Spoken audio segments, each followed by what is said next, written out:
Hey everybody, Rob here again with another exciting episode of What CD is Rob listening to.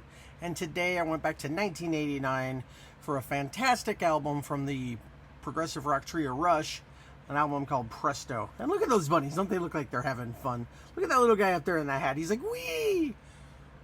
Anyway, this is the album that I actually, my dad raised me on Rush. I've heard Rush since I was born in 1979.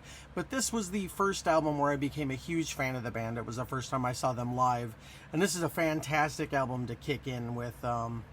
After the more keyboard-oriented albums of the 80s, from Signals through Hold Your Fire, the keyboard sort of took a little bit of a backseat here, and Alex kind of came through a bit more.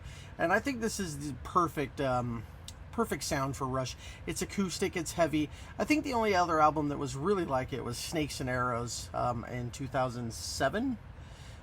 So I think this one is just a fantastic album. There's some great tunes on here. The title track is just a melodic masterpiece. Warpaint, another favorite, is just a heavy sort of driving rock song. Very cool stuff. The album closes with Available Light, a beautiful sort of Rush ballad, as only Rush could do. Hand Over Fist is another great song that I've always loved. Show Don't Tell is a great album opener. The Past, with its lyrical content, will always touch you right here in the cockles of your heart.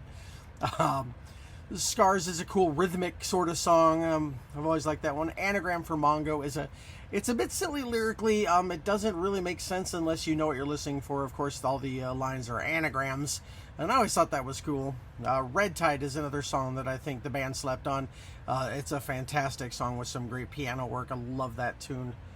But I mentioned them all. Chain Lightning. Chain Lightning, I actually heard in an interview that part of the song was sort of inspired by Neil Peart watching the night sky with his daughter, and I always thought that was really cool.